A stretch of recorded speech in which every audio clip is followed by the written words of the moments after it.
And when you're 10,000 leagues under the sea, you need a good anchor. And let me tell you about our sponsor, Anchor. What's Anchor?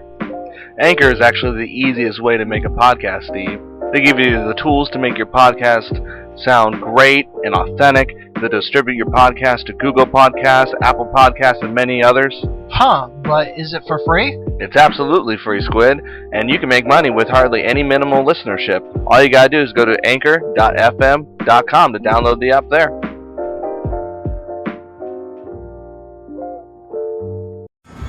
Welcome, all my noble knights and ladies, to the, they want to say unofficial Talking Thrones, but shh, it's okay. We'll let them have that one, because this is actually the real Talking Thrones show. That's right. It's me, your host, Rob, with his two noble knights, Steve and Luke. And we're going to be breaking down everything about episode 3 of House of Dragon. And a momentous day, too, because we are also now dealing with the death of a monarch today.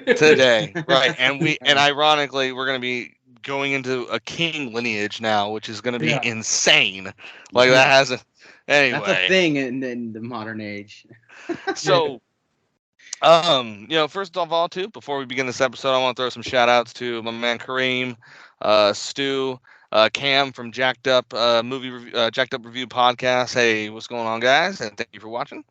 Thank you. So, what did we see in this episode? We saw Daemon trying to kill the Crabfeeder, who was basically dug in on Bloodstone. We saw Sir Otto and his kin at odds on how easy it was going to be to make King Aegon king. Aegon II of his name, I should say, who is now the king's son. We saw a grand hunt in which they promised a white stag as a sign of Aegon's ascension to the throne. And we see Sir Criston Cole and Rhaenyra kind of have more of a bond as they basically run off together. And spoilers too, that bond will break, everybody. Hate to tell you that, but Criston Cole is going to be one of Rhaenyra's biggest enemies. So it's going to be interesting how this dynamic plays out and to see how far Kingsguard goes to serve his princess, so to say.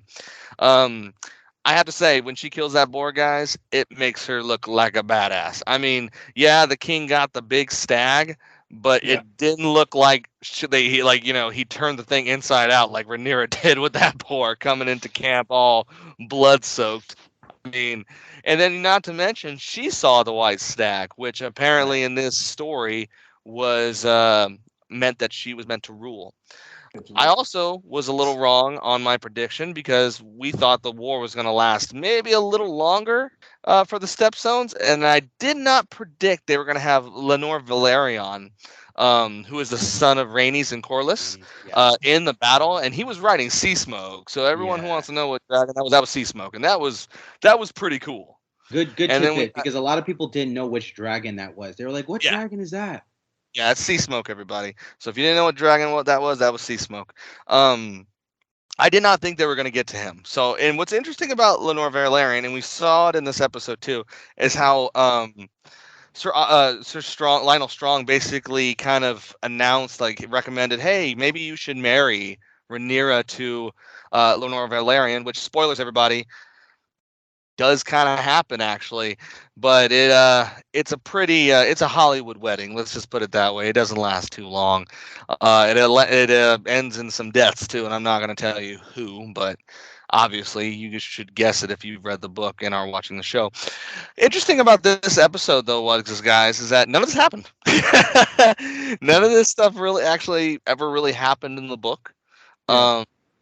Although I thought it was good, and this is something, that's why I kind of presented this episode the way I did, is because we're going to be talking about basically what is the face value of this episode. Since there is nothing really in the book, so to say, it's based on, we can go ahead and just base it off face value. So my overall opinion of the episode was, it was cool. I mean, the end, we got to see Daemon, as I said, was going to be a badass, and he didn't take out the Crabfeeder the way he did in the book, but it was still he took it out. I thought it was a little anticlimactic, to be honest, but the whole dragging him through the surf was pretty cool. It looked cool, but Yeah, it did look cool, but I was hoping maybe for a little bit of like his neck, up in the water, Steve. Like I can hold my breath for a long time. That's up to my man Gene. He'll know he knows where that's from, right, Gene? Anyway. But yeah. So what did you think of the episode, Steve? You know what? I'm not gonna lie. I wasn't really too high on this episode as much as the other one. I think You weren't on the milk of the poppy? Yeah, I wasn't. I was drinking too much of the milk of the poppy, I think, dude. Because yeah, bro, I was like, I liked it, right? It wasn't on the whole bad or anything.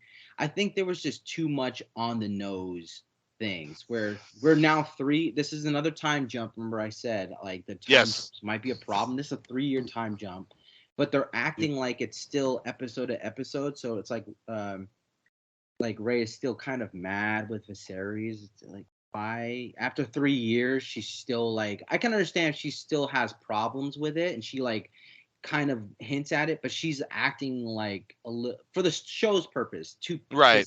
You know what I mean? Running off and doing stuff like that. I'm like, okay, well, we've only seen 3 episodes thus far on this TV show of her doing this, and there really hasn't been too much of character development yet. Interesting. And the whole thing with the brown versus the white stag with Viserys killing the brown stag when they're like, oh, it's not brown, but he's a big guy. He's a big fella. And he doesn't kill it in one hit either. He takes like a couple of stabs at it awkwardly. Like what a king! What a king! Exactly. Right? We keep seeing more and more evidence that like he doesn't seem he on the core he's not like inherently a bad king. No, but, like he doesn't want to be king. It's like he doesn't. He really just want doesn't exude good qualities of the king. That like we're seeing more and more. And of course, as for the story, it's like he's not going to get deposed, but like you get that feeling that if somebody really wanted to, they could. Like he is not hard to take down, even though he is not unpopular. He doesn't really. He does not exude the kind of. And I said this in the last episode, and I'm sorry to throw you off your thoughts, Steve. Was the small council, as you kind of see in this episode, really played more of a part of how they corrupt the king, and everyone is in his ear, to the point of sometimes where the small council rules what happens, not the king. Yeah, it's that. It really does sort of demonstrate what Daemon is saying, is that like even like Daemon is still very much an asshole, and he really is not working in the king's interest. But he is right that everyone in the small council also isn't working in his interest. They just they're just not. They're just doing whatever they want. If anything, that is the king's key strength for them, is that he is milquetoast enough that they can just do whatever they want. Right. Yeah. So, yeah. And we saw that with Sir Otto talking to his brother. Remember when they were like, well, look at our boy. He's looking more and more kingly every day, and he's just like, what are you talking about? It's like, what are you talking about? And then like the last scene of that, Rob, is so great that you said that, because Hightower goes up to him and is like, yeah, you have to do something by marrying off Rhaenyra, and it's like, yeah, but she turned down Lannister, and he goes like, oh, what about Aegon? And he's just like, the boys too, or something like that.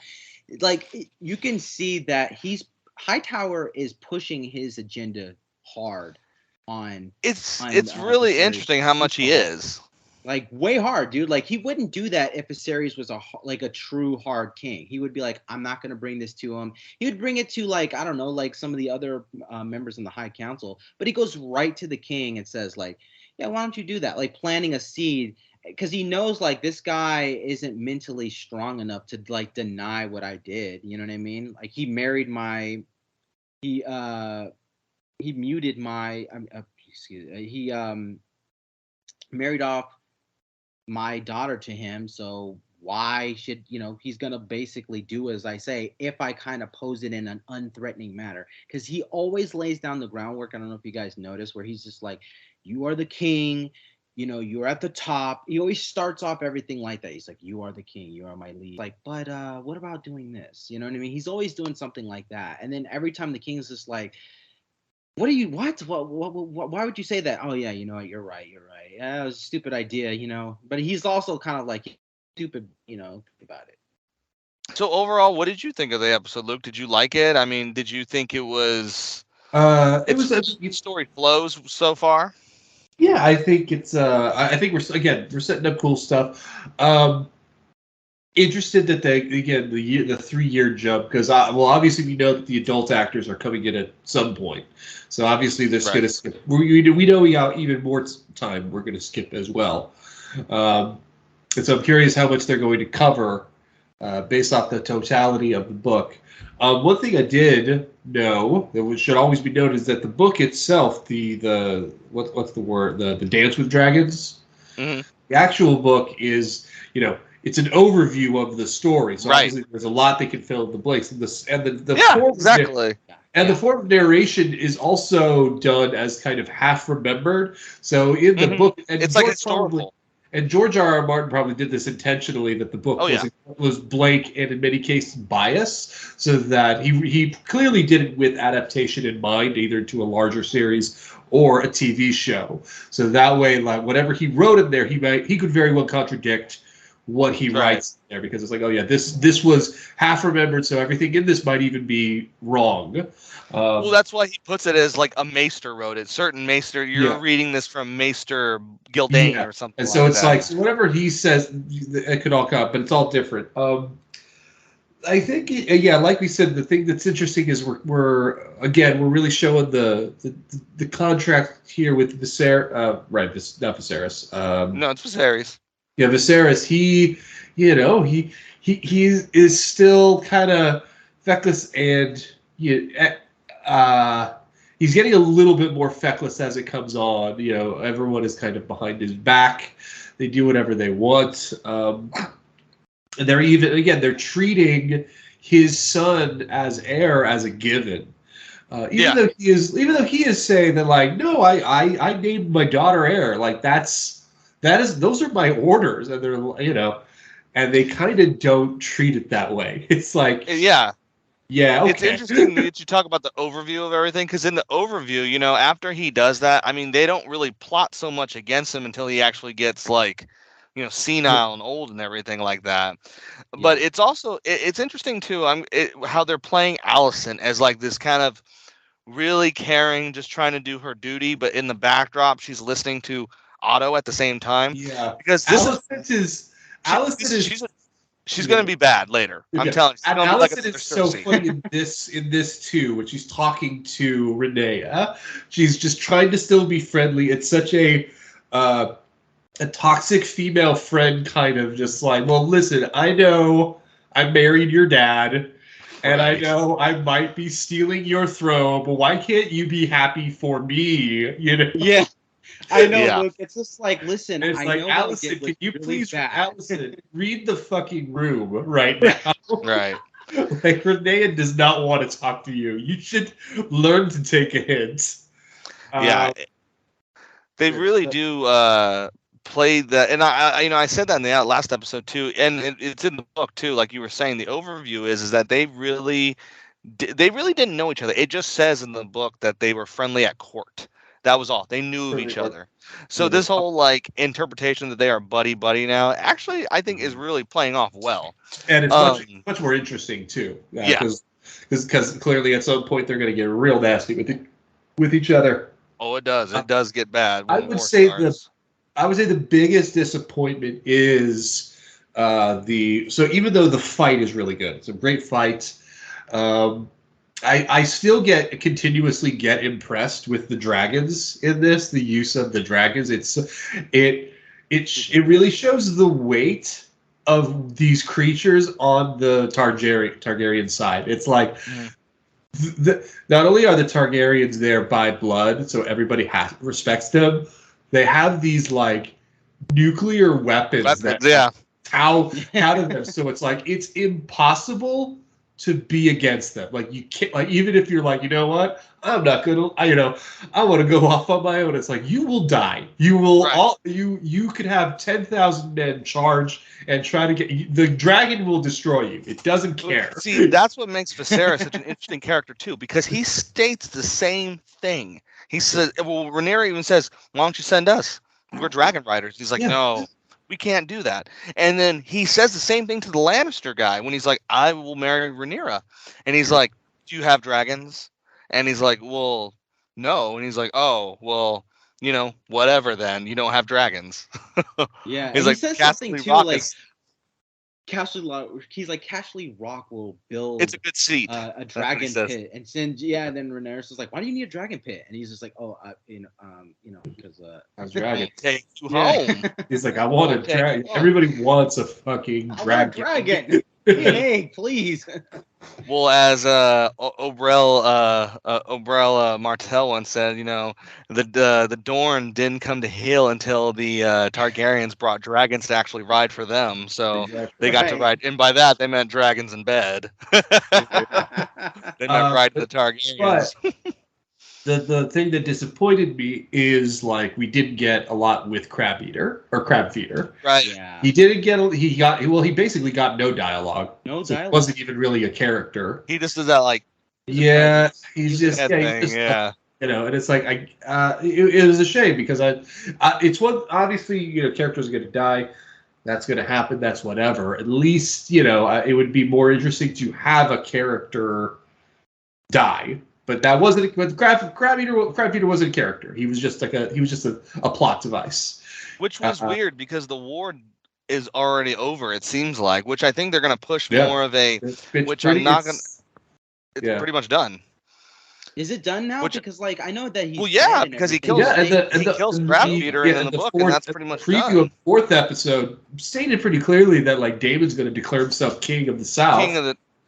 King of the Narrow Sea. He declares himself king of the Stepstones, and in the book, that's because his men declare it for him. And as me and Steve were talking about in the last episode, nobody wants the Stepstones.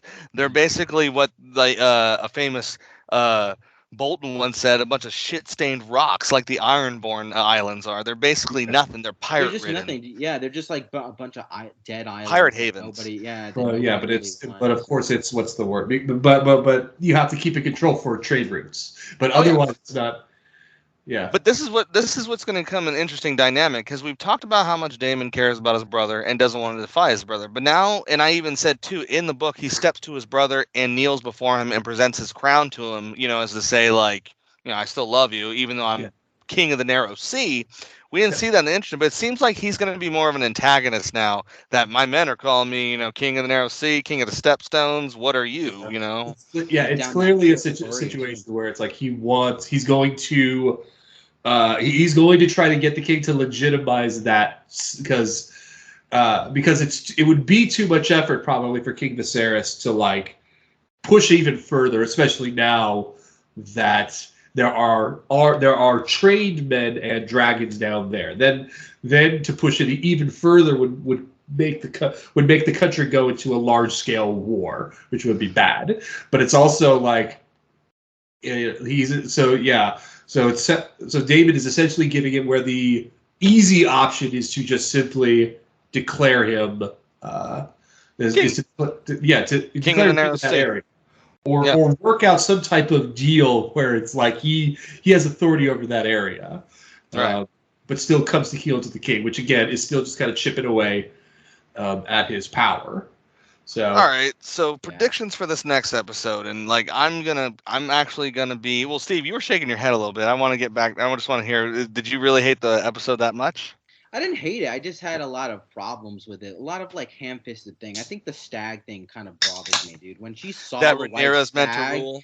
Yeah, I'm just that's kind of why is really that placating so to the audience. This is gonna so... stick it more when you know what happens. Yeah, you get what we're getting at. She's gonna rule. It's just we get it. You don't need to go too ham-fisted with it. I get you. The little whining. I think the indecisive nature of where to kind of go, and then I love the Daemon thing with the drag. That was that's some of the best things I've seen in Thrones. Let's just be honest. For Yeah. me, at least, that was. I'm sick, gonna dude. feed you to your own crabs. Yeah, that was so cool, dude. It's also kind of My funny prince how. saved me.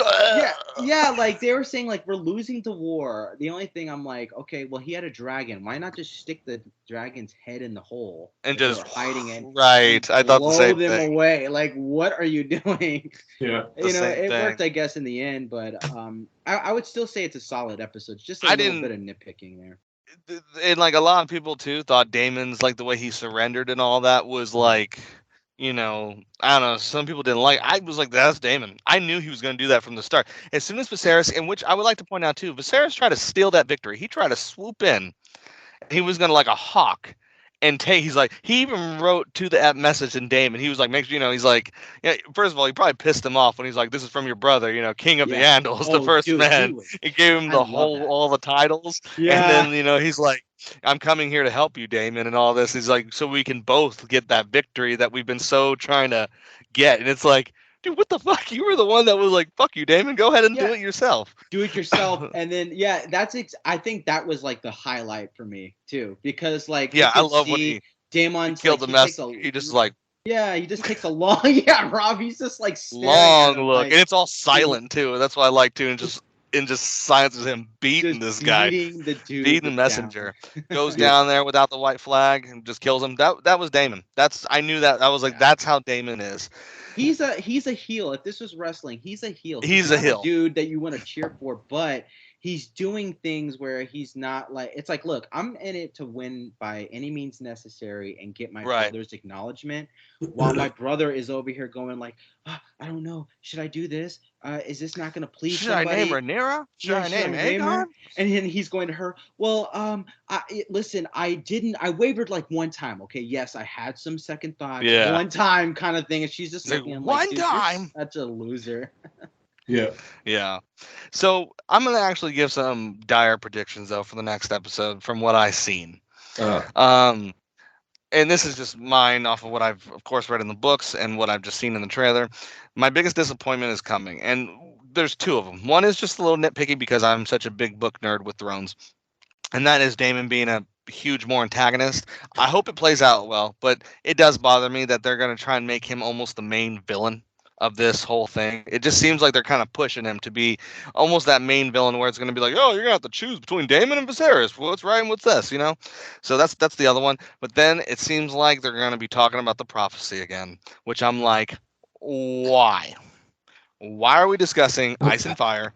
And it even says in the damn fucking prologue, 200 years before the events of, you know, Robert Baratheon. And it's like, all right, well, why does it matter if it's 200 years? Don't go down that route. I don't know anyone that lives that long. Have they not learned that fantasy stories on television and prophecies do not mix in any orifices? And I want to go They back don't to do it. something Luke was saying about George R. Martin. And this is why I'm also a little disappointed. And this is one of my critiques of the show. But also, I want to see where this is going to happen. Is I'm really disappointed at the lack of how they want to create you to like Rhaenyra a lot. Because they're not showing her ambition. Like this whole like, oh, you know, I want him to recognize. She always did want to be king, and she was like almost like Cersei, like a light version of Cersei, especially when she gets older. But they kind of cut that ambition out a little bit to where it's more of like from signs, and it's like, you know, I want this. Oh, I'm starting to really like feel like I should be the rightful queen. And then in the beginning, she was like, I don't care if he has a son, I want him to have a son. But now it's more or less like they chose me, this and that. I like that, but I just think it needs to be stronger because as George R. R. Martin does in all his books, and this is what I was getting to with Luke, is he does not give you two hero characters. He will never give you two heroes. He will, and in fact, he always makes you choose between sometimes two villains. The villain you got to choose, and that's what kind of Game of Thrones was to begin with. You picked the house you rooted for, and that was kind of, if you saw them through the end, you saw them through the end. You know, not everyone likes the Boltons, but the Boltons survived for a while in Thrones. And they had people, and that's such And a the good. Lannisters. That's a really good point, Rob. I don't think anybody's making that point of like the whole synergy of Game of Thrones was a game of houses. It was a game of the throne of these different houses. Now we're just under one house dealing with family drama. And family drama going over here, going over there. What's this person doing? So it's very hard to do it, and you're looking at the same characters too, right? Like so long. You know what I mean? Like Game of Thrones would be like You're it's forgetting all about that Jon. Now it's all about right. Like Tyrion or something like that. So now I don't know what they can do. I mean, I'm still liking the show. I feel like it does have a lot. It's got strong roots. But yeah, man, if they go with the prophecy is the biggest thing. They really need to not do that. Stay away from that. Yeah. Yeah. Go ahead, Luke. You got any last thoughts, Luke? No, just so now that I know based off of the actual story and the timeline of it, like now I'm just curious what section of the story they're going to do for season 1, what's going to be season 2, and if anything, right after the book will carry on for additional seasons, because I feel that like if they keep up this quality, this show will probably go for 5 seasons. Well, that's exactly how they wanted to go. 5 seasons. 5 seasons. 5 seasons. You guys think so with the pace, with all the jumping? It's jumping fast. That's jumping, why. Yeah, that's I think they really. My suspicion is that like the full on war, like that's going to take a huge bulk, maybe of multiple seasons. I don't know, but possibly. I think that'll probably be the case. I'm curious. The one future plot point that just is really driving me is that I know what you're gonna say. Yeah. It's the fact that, and spoilers for people. But again, this is just common knowledge, so it will happen. So you as an audience member also need to get ready for this. For who's listening, is that Rhaenyra and Daemon are going to marry. Yes. Not only are they going to marry, they are going to produce at least 5 children. So they are going to fuck 5. They don't have to show that. They don't have to show an uncle fucking his niece. They will. Yeah. It's Game of But Thrones. it's like that is going. Yeah. Unless they do some sort of like alt history, something that like completely circumvents it somehow, I don't know. That's going to happen. That's going to be a key driving force in later seasons, or it could very well, if it were to happen in this season, it'll probably happen at the tail end, and then set up us for season 2. That's to me, that's it's tougher than even the Lannisters, Jaime and Cersei. Right, because you came in on it. It was already going on. It didn't develop. And also with Cersei, she was explicitly always the bad guy. She was never written sympathetic. We're dealing with 2 characters that are not just protagonists. They may be the protagonists for the rest of the series. They may be the central focus, unless the series spreads out, becomes a little bit more ensemble based. Right now, the story is really about Rhaenyra and Daemon, and then of course Viserys as a third main. But that's what we have right now. That's going to be a weird thing to occur. I mean, something we don't necessarily have to worry about now. It's going to happen. I'm curious how the writers are going to handle that, because that's not going to go away. That's going to be it's going to just be part of the series. And it's already uncomfortable with Viserys and Alicent, but the writers and the whole tone of the show has a vibe. Well, like that's still kind of weird anyway. Yeah. And in character, most characters don't think it was a good idea either. Besides, of course, the Hightower family. But like, yeah, it's like even our main characters, you're supposed to give it the idea that like what he did was stupid. Yeah. But we'll see. Baby. I mean, that's Thrones. They're just that's like they were like he was almost gonna marry a 12-year-old. So the only thing I want, dude, if they I like Lionel's song. He's like, she will mature. Dude, I know, bro. When he was just like, listen, like his face was like, she's 12. Wait till she's 14, then she's ready. She's like 14.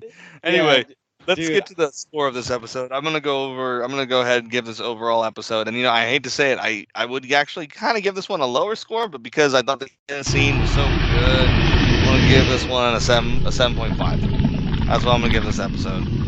That's low so far.